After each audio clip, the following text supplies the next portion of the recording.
There was a post on the Eastern Passage Facebook page of a family that's just moved into the area and requesting some help moving things into their house. He's just had back surgery and he can't move things. So I sent them a message saying, hey, Julie and I will show up. It's Canada Day, so Tuesday at 11 a.m. He's planning on moving things in. And he just needs some help carrying some of the heavy stuff in because with his back surgery, he can't do that.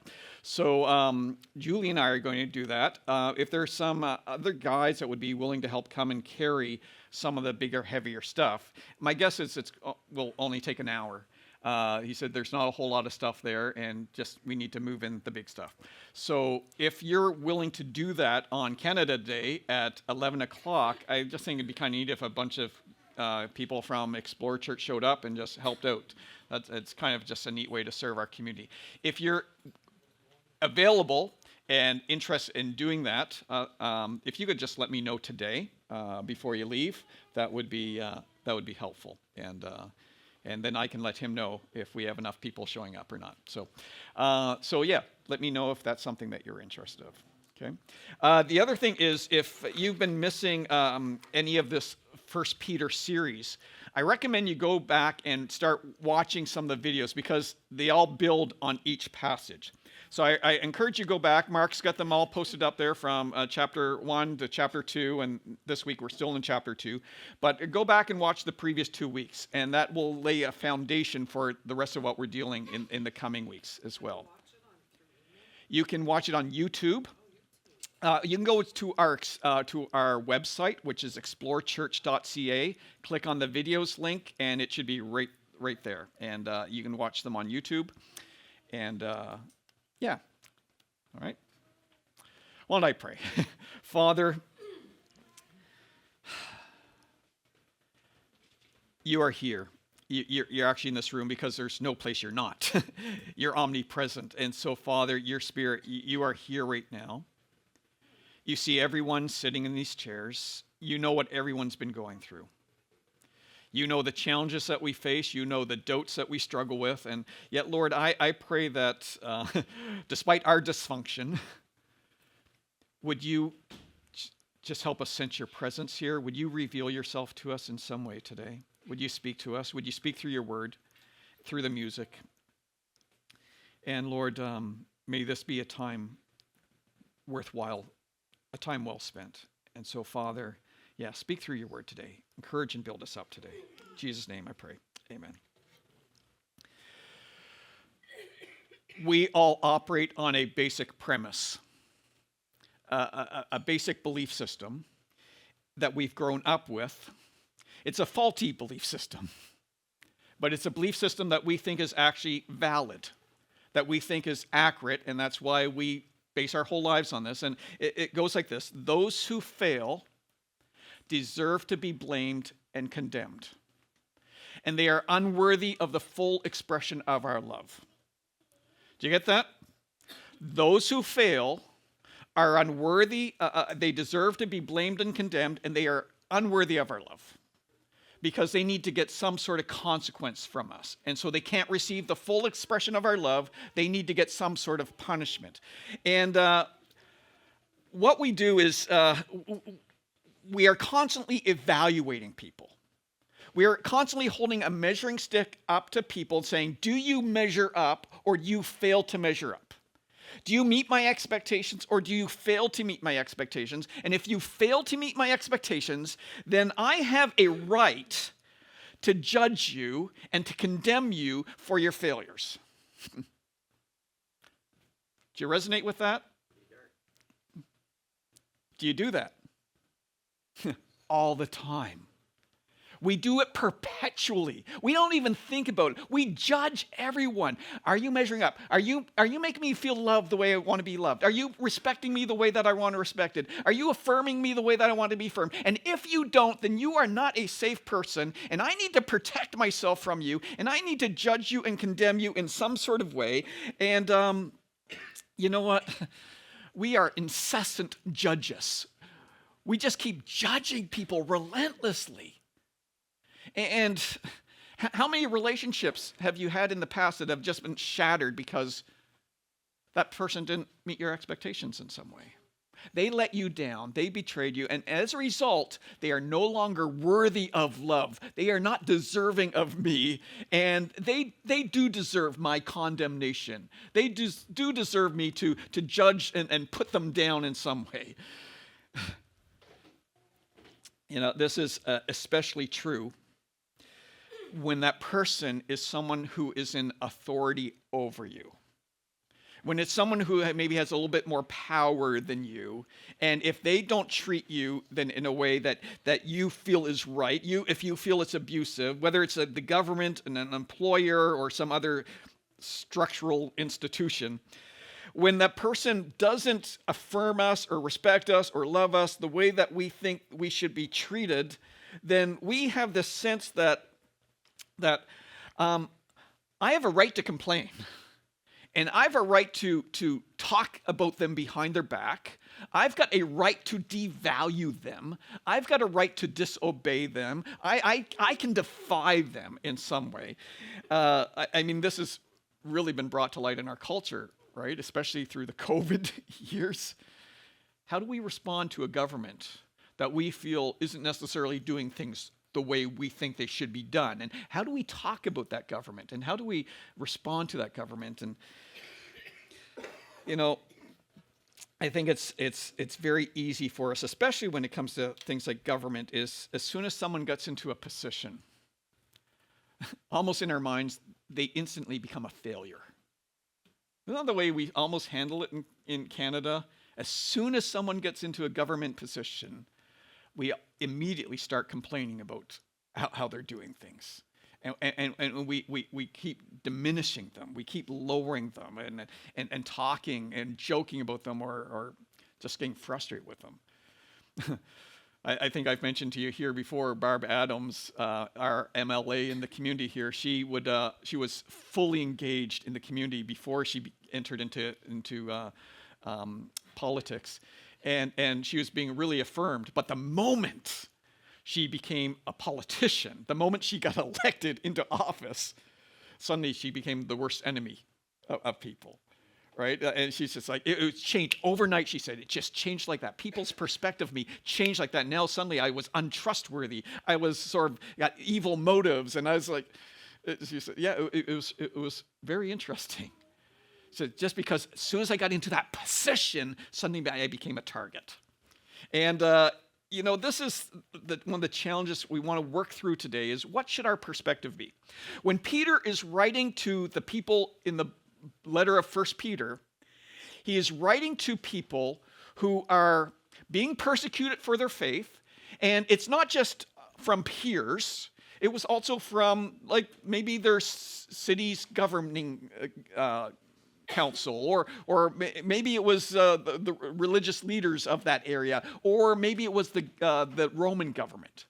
And bottom line is, they are being unjustly persecuted for the sole reason that they claim to place a faith in Jesus Christ. That they choose to affirm that they are going to follow him and they're going to approach life his way. And so now they're being oppressed for that. And the question is, how should a Christian respond in that type of situation? You haven't done anything wrong, but you're being oppressed, you're being talked negatively about, you're maybe being tortured, you're maybe being imprisoned, you're maybe losing your job, you're maybe being cut off from your social circles. And for what reason? Simply because you choose to love Jesus and you want to approach life his way, as opposed to the rest of how culture is doing it.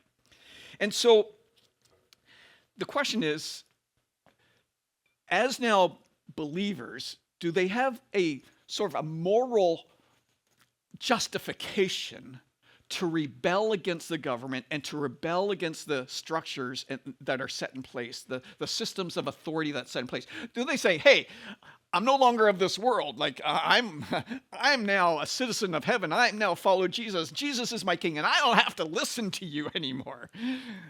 Is that how they should respond?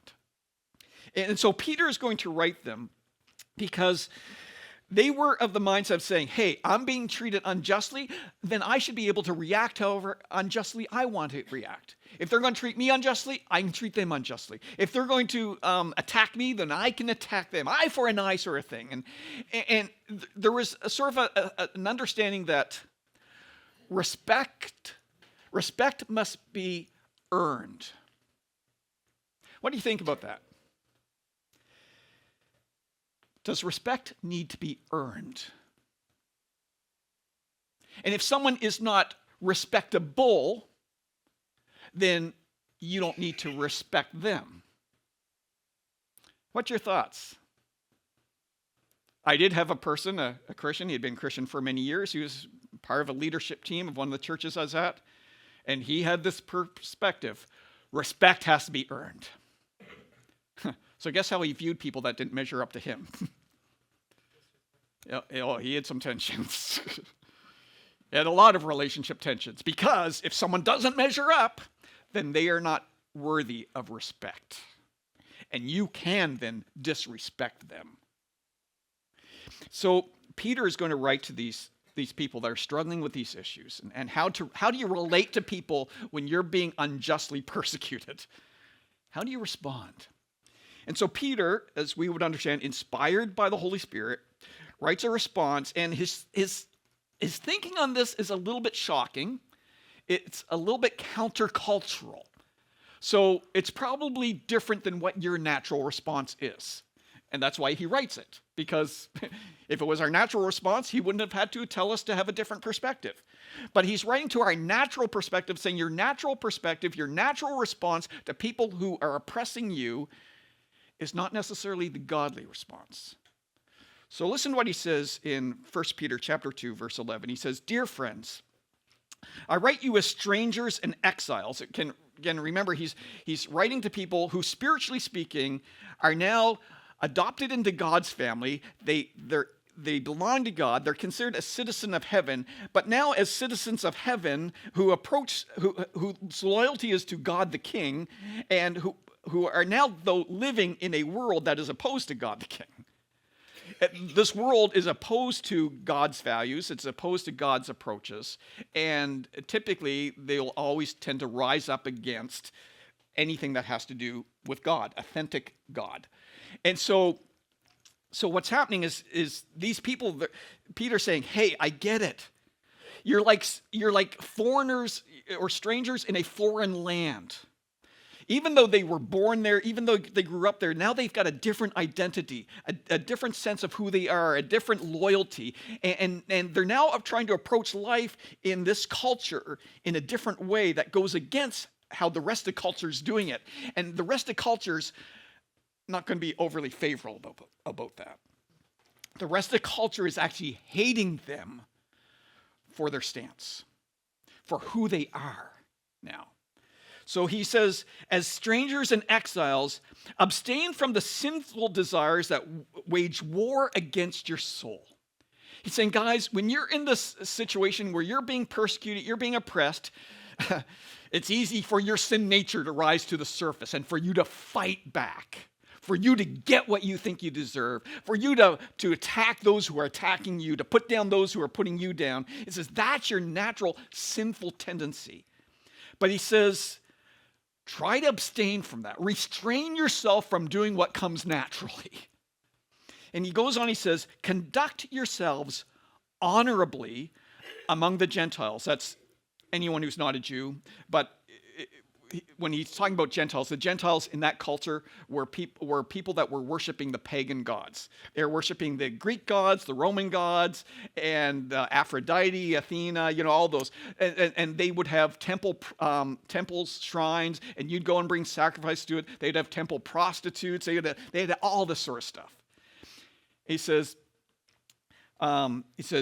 conduct yourselves honorably among these people, so that when they slander you as evildoers, they will observe your good works and will glorify God on the day he visits. So in other words, living in a culture that is opposed to the values that you're going to stand for.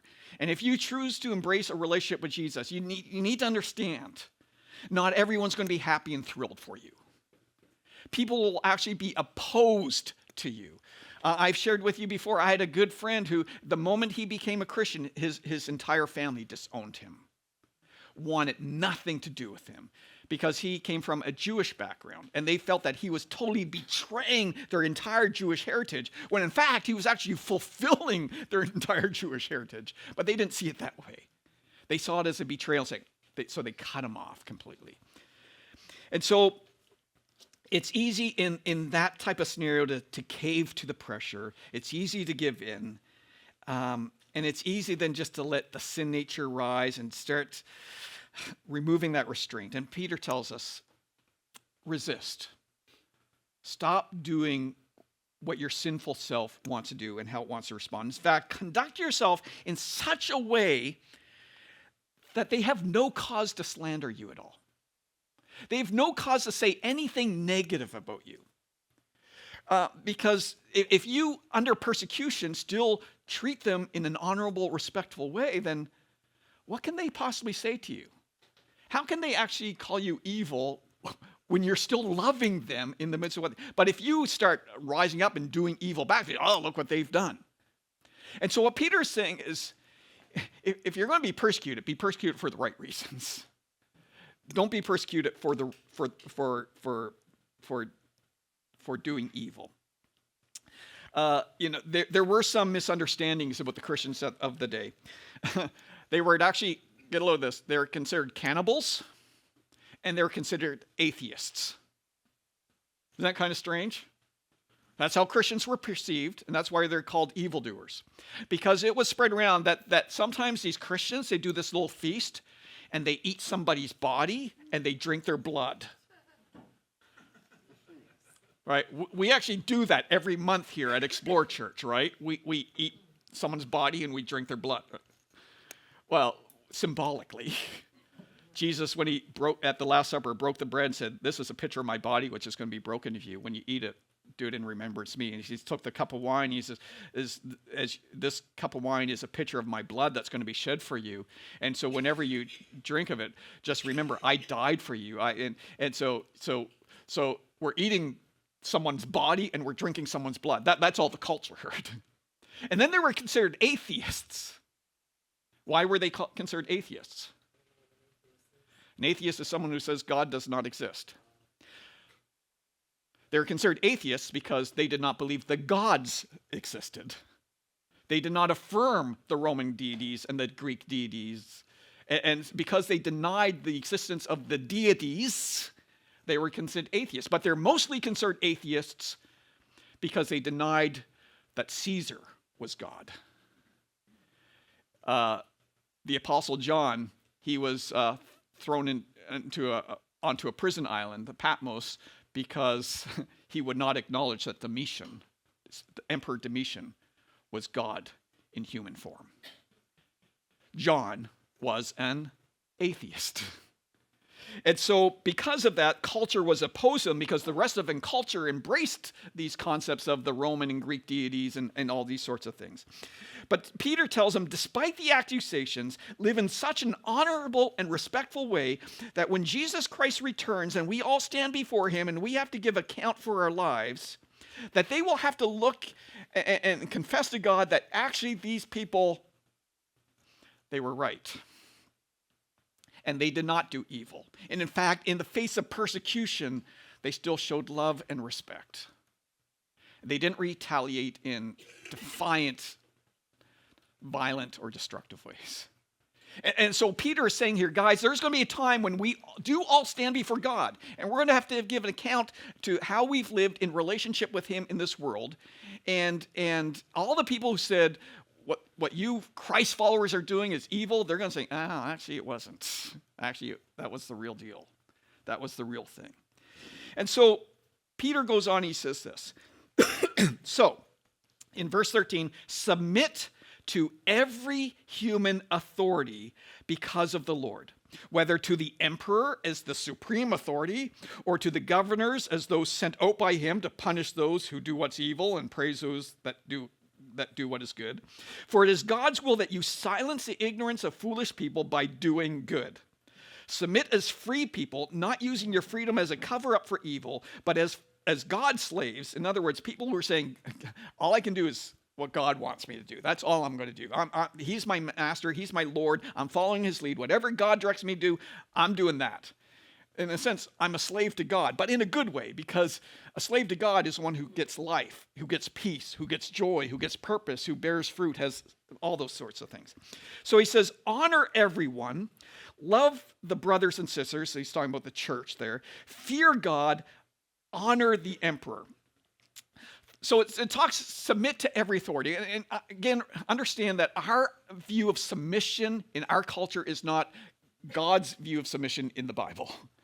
Our view of submission is sort of an oppression, an obedience due to oppression. But God's understanding of submission is, no. Out of your strength and out of your identity of knowing who you are, stop worrying about yourself and figure out how you can serve and love the people around you. So when he says submit to every human authority, he's not necessarily saying obey every human authority, because human authorities are sometimes going to ask you to do what's evil. He says, do not always submit in that sense of obedience. If you're at your workplace and you're an accountant and your boss tells you to sort of cook the books a little bit, to adjust a few little numbers here or there to help you with your profits or decrease your taxes, but in an illegitimate way, then you are not supposed to obey your boss. But we still submit to our boss. We still show honor and respect. We still serve in that sense. And so that's what submission means. Submission is not obedience. Submission says, I'm here to serve you and to do what is best for you. And so we'll get more into that next week. We'll especially get into it next week when we talk about wives submitting to husbands and husbands submitting to wives, because that's really messed up in our understanding and culture. But he says, submit means then to lovingly respect and serve, doing what's best for people. And so the question is, why does Peter say that submit to every human institution, every authoritative structure? And because the government of that day, it was not a godly government. It was a pagan government, first of all. It was a government that opposed the worship of Jesus Christ. In fact, if you were to choose to worship Jesus Christ, you would be persecuted for your faith. The Apostle Paul was thrown in prison. Peter was just a few years after writing this letter, he's going to be crucified upside down. All the apostles were executed for their faith. Christians would be burned alive in Nero's gardens. And yet Peter would still, after that fact, if he could, would still write the exact same words. Submit to those who are in governing authority of you. Honor those who are in authority over you. And he even emphasizes it again, right? He says, honor the emperor. In case you didn't get it, guys, let me wrap it up saying, honor the emperor. That guy? The guy that's going to blame all Christians for the burning of Rome and who's going to burn them in his gardens? We're supposed to honor that guy? Why? Peter says that when we submit to any type of authority, you need to understand that concept of authority, that concept of a structure, of an organization, that was established by God. God even has a structure of authority within himself. The Father sends the Son sends the Spirit. There's sort of a hierarchy within the character and the personality of our one God. And then when God established angels, he's created angels in hierarchies. You had the archangels who are sort of overseers at the top, and then you got these angels here and these angels here, and different powers and authorities of angels. That God established this concept of order and organization with a flow of authority, because he says that concept is good when you've got godly people sort of running it. But the problem is, in this world, we have a lot of authorities that are not godly. But Paul even writes this. He says, let everyone submit to the governing authorities in Romans 13, since there is no authority except from God, and the authorities that exist are instituted by God. So then, the one who resists the authority is opposing God's command, and those who oppose it will bring judgment on themselves. Oh, that's kind of strong. But what God is saying here, he says, guys, to help you understand who I am and my authority, I've created this concept of authoritative structures on earth so that as you understand authority on earth, you'll understand me as an authority. Now, these authorities are supposed to be loving authorities, so they reveal God is a loving authority. These authorities are supposed to do things in a godly way so that we understand that God always does things in a godly, good way. But what happens when the authority structures become distorted? What happens when these authorities become evil and they treat us in an evil way? Well, then instantly what happens is our view of God becomes distorted. Reason people have tension with God is because there have been authority figures in people's lives who distorted authority, and now what they understand with authority figures in their lives, oh, that's not good, so therefore I struggle with God as an authority figure. Or if they think God exists, often he's up there as this mean, harsh judge sitting at the bench, ready to condemn you for every little failure you do. And that's a very common perception of God. Why is that? Because that's what people have experienced on earth. And they take what we experience on earth and we translate it up to God as if that defines who God is. And so most of our definitions of God have been defined by our personal experiences here on earth. And God's saying, now that was supposed to be a picture of me, but you got to understand that's a distorted picture of me. That's not who I truly am, and that's not how I operate. But nonetheless, I am still supposed to look at someone who is in a position of authority and treat them as if they are God's authority, someone appointed by God. Now, whether they are doing it on God's behalf or not, that is between God and them. God will hold people who are in positions of authority accountable for how they represent his rule, and he will judge them for that. But just because they're not acting in an ungodly way, or because they're acting in an ungodly way, does not mean that I have the right now to discredit the position that they're in. I am still supposed to respect the position that they're in, and I'm supposed to contribute honor and respect to those in those positions because those are God conceptual positions. And we talked about this with regard to you as the image of God. Each of you are created as God's image. You have incredible value. You are a 10 out of 10 in God's eyes. You have significance. You are his visible representative on earth. That's what it means for you to be his image. You are God's representative on earth. And so how I treat you is how I treat God. That's why the two greatest commands are love the Lord your God with all your heart, soul, mind, and strength. And the second one is love others as yourself, because how you treat others reflects how you view God. How you love others is how you love God. How you attack others is how you attack God. And so if this is true, if we are all the image of God, then I need to respect you as God's representative, whether you act like it or not. That's not me to hold you to account. It's not for me to judge you whether you act the way God wants you to, but I am still to respect you in that role. Now, if you choose not to represent God effectively and accurately, well, God's going to hold you accountable for that because that's the purpose that he's placed on us. But the idea here transfers up into now all these positions of institution and authority.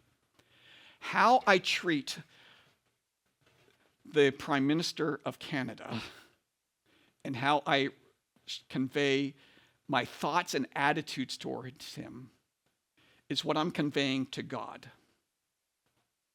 How comfortable are we with that? How we talk about the President of the United States, whether you agree or disagree, is how you're essentially talking about God.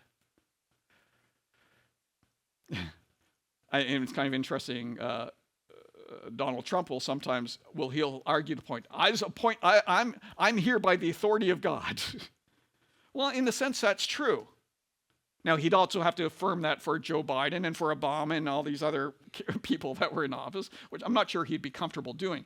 But this idea here is that when someone is in a position, even if we don't agree with them, even if we don't respect their character, if we don't respect their actions, we are still to respect the position and the authority that they're in and convey that respect. Because what we convey about that office is ultimately what we're conveying about God.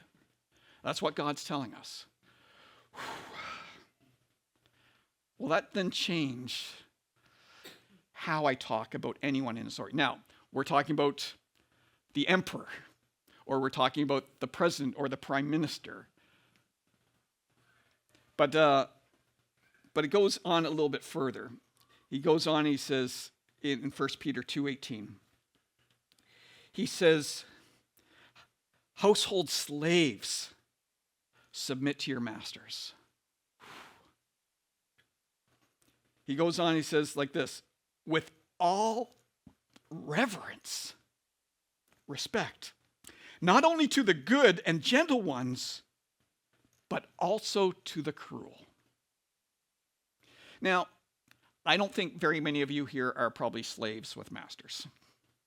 So let's transfer this scenario to you and your employer, your boss, or you and your teacher, or you and a police officer, or anyone who has any type of responsibility over you. It could even be in a sports team. It could be, it doesn't matter. Any human institution where there is an authoritative structure, but he's sitting home here saying, be sure that regardless of what they're like, you always choose respect and honor in how you talk about them and in how you treat them. Also to the cruel. See, that goes against culture, doesn't it?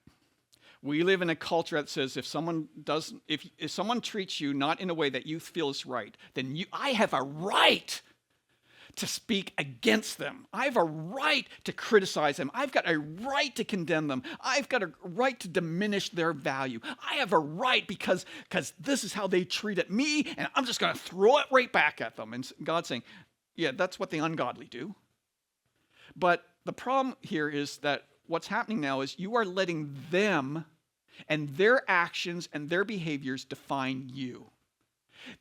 What they do is now controlling what you do.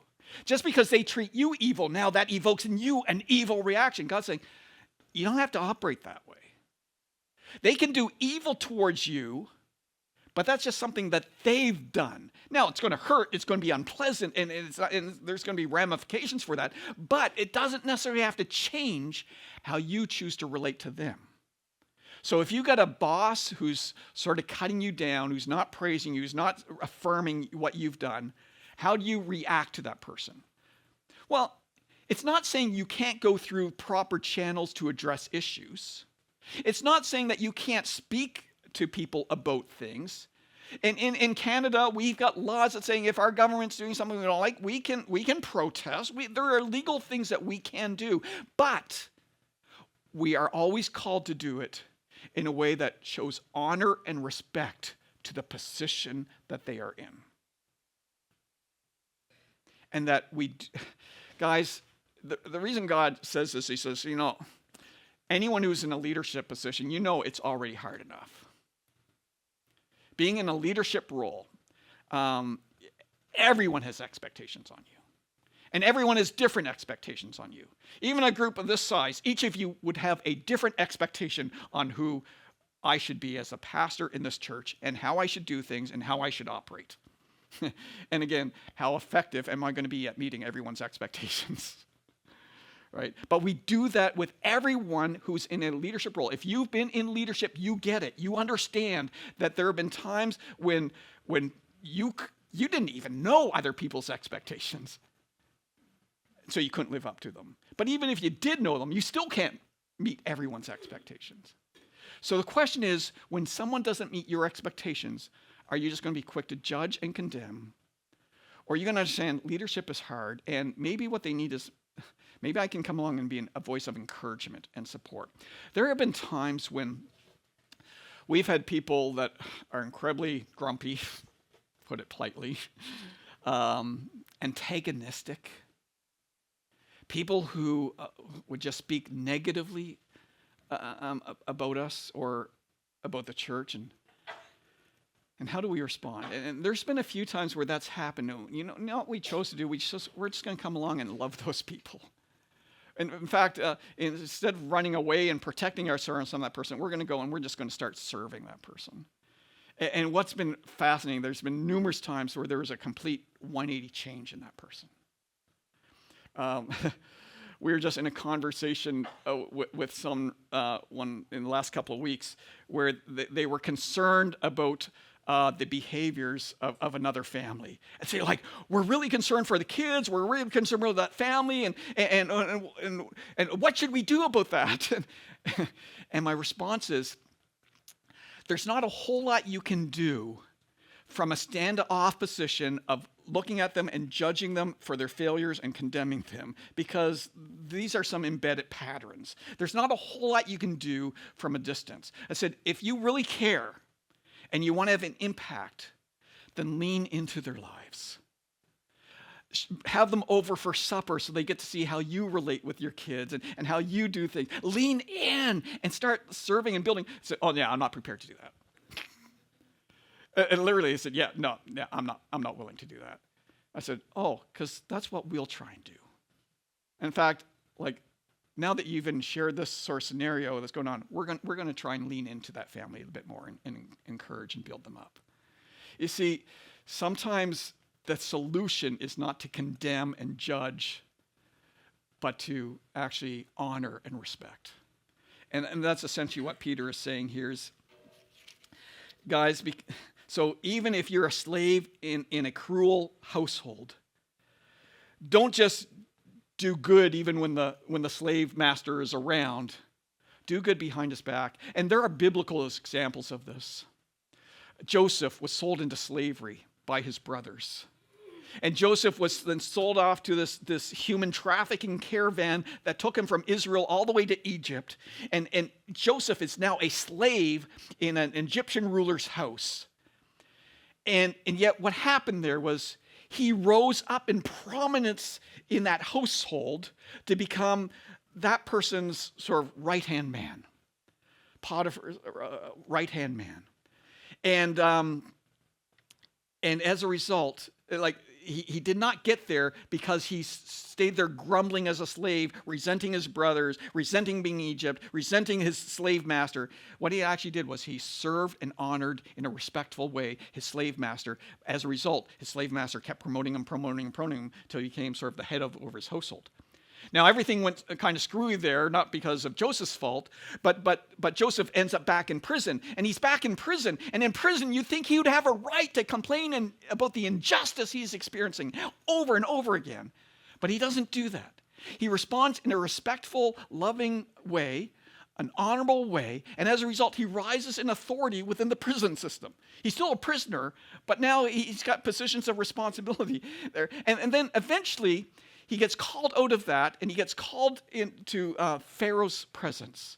And in Pharaoh's presence, he shows respect and honor. He's in a foreign country as a slave, but he shows respect and honor, and he gives wise advice to Pharaoh. And the Pharaoh then promotes him up. So Joseph goes from being this slave, this guy sold into slavery as a teenager, to becoming the right-hand man to Pharaoh over all of Egypt. And he never would have gotten there by being someone who disrespected those who were cruel to him. The same is the story of Daniel in the book of Daniel in the Bible. You can read that one. So what Peter is saying here is, when you find yourself in situations where others are persecuting you unjustly, and your natural response is to revolt and to react and to condemn and to put down and to discredit those in authority over you, says, choose a different course. Choose instead to lean in and to submit. Again, not obey, but submit means saying, I'm going to honor and respect you, and I'm going to serve you, doing what's best for you to make you more effective at what you do. And he says, when you do that, you still might get persecuted. But at least on the day when you stand before Jesus Christ, you'll be able to look back and say, yeah, but I acted in a godly, honorable way. And the end result will be that God gets glorified, because they're going to have saying, yeah, he did it right. He didn't do anything evil. In fact, everything I gave, all the persecution I gave him was totally unjustified. And yet he stayed true to his faith. He stayed true to his God. And God will be glorified even on that day of accountability and that day of judgment. So he's really calling us in a world that says, no, give people what they deserve. In a world that's cancel culture. If you don't measure up, I'm cutting you off completely. Let's be in a world where people can mess up completely. People can fail completely, but we still understand that they are worthy of our love. That I can still fully love you even if you're against me. Jesus said this, right? Love your enemies. And you're like, yeah, it's a cute saying. But do any of us actually choose to love our enemies? Those who are trying to destroy you, to discredit you, to tear you down. Are you free in your identity and in who you are, and understand that God will meet all your needs? Are you free to show love to people who are against you? And that's what Peter's saying. He says, when you do that, you're actually sending a message. You actually don't control me. Your behavior and your attitudes and your perspective do not change who I am and what I'm going to do. I'm a child of God, and I'm going to live God's life here on earth. And whatever you do against me will not change that truth. And what that does is it gives us a strength and it gives us a freedom to be who God created us to be, doing what God created us to do, and we're not controlled then by the opinions and the actions of other people. So then Peter sort of wraps up this section. He says, he goes on, he says, for you were called to this, in verse 21, because Christ also suffered for you. The reason you can do this to other people is that if you invite the Spirit of Christ into your life, he's going to show you how you can do it for other people. If Christ did this for you, when you were rebelling against God, you want nothing to do with him, you hated him, if he died for you, he was persecuted for you, out of a love for you, then he says, now, when you receive the Spirit of Christ into your life, you will actually be able to show your enemies, the people against you, the same type of love without holding anything against them. It says, this is the power of the Spirit of God in you. He goes on, he says, because Christ also suffered you, leaving you an example that you should follow in his steps. He did not commit sin. No deceit was found in his mouth. When he was insulted, he did not insult in return. When he suffered, he did not threaten, but he entrusted himself to the one who judges justly. He himself bore our sins in his body on the tree, so that having died to sins, we might live for righteousness. By his wounds you have been healed. For you were like sheep going astray, but you now return to the shepherd and the overseers of your soul. And what Peter is saying here is, guys, when you suffer unjustly, or when you suffer because you're choosing to live a godly life, then he says, then you're in sync with Jesus. You're traveling the same path he did.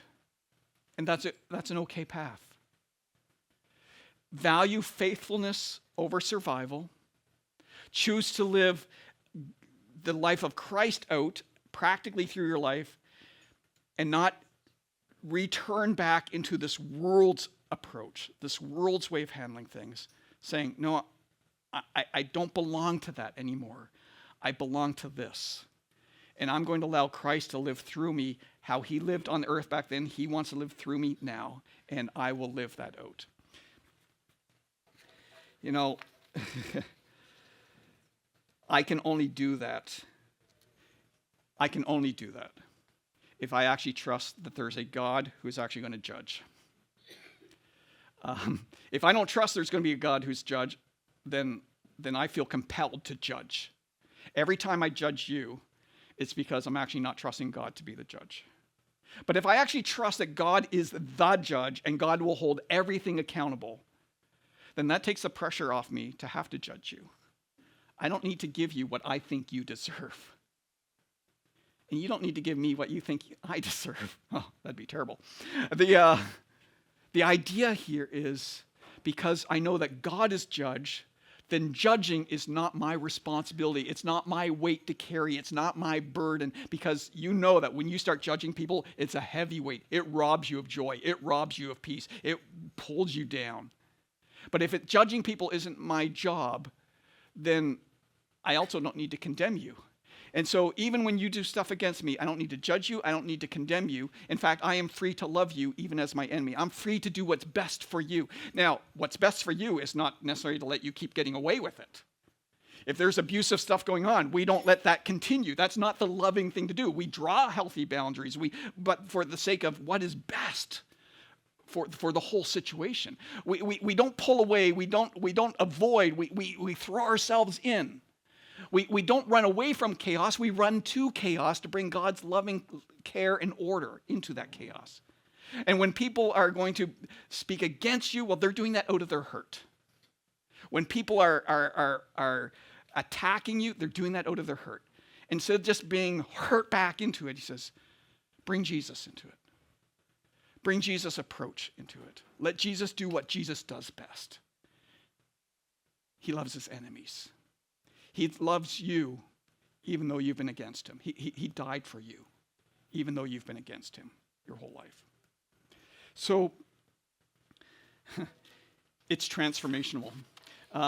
Many of us here, we're against God. Well, let me put it this way. All of us here, we're against God. But some of us have come to a point saying, I don't want to be against God anymore. In fact, I want to be for God. I see everything God represents and who he is, and I just want that. And it has transformed who we are. It has changed us from the inside out. The love that Jesus has for us has won us over. And now that love that he has for us wants to flow through us to everyone around us, even those that are cruel, even those who are evil, even those who do wrong stuff. We're to love those people. We're not to withhold our love when they don't measure up. And so I just encourage you, this week, you're going to have people fail to meet your expectations.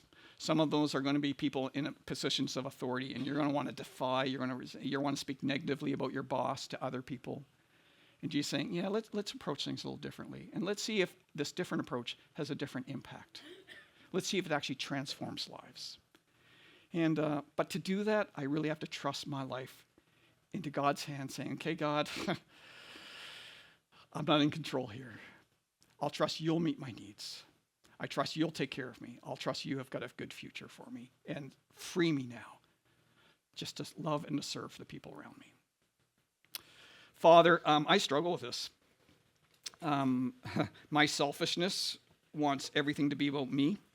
My selfishness wants everyone to affirm and respect and value and treasure me. And Lord, when I don't get that, sometimes I want to react and I just want to disrespect back. But Lord, would you free each of us here to trust you, that you love us, you respect us, you treasure us. And then out of that, we are now free. Free not to strive after anything. It's free not to control anything. We're just free to be who you create us to be, doing what you create us to do, loving others on your behalf. Lord, there are probably people in our lives right now that we are not loving because they failed to measure up. There are people that we are holding something against, and as a result, we are withholding love from them because they failed. And Lord, help us to remember we have also failed and that you still loved us. Would you show us through your Spirit's presence how to love those who are difficult to love? Would you show us how to love those who are not lovely? Would you show us how to show favor to those who just devalue us? Yeah, Father, this is impossible in and of ourselves. Would you do it through us? In Jesus' name, amen.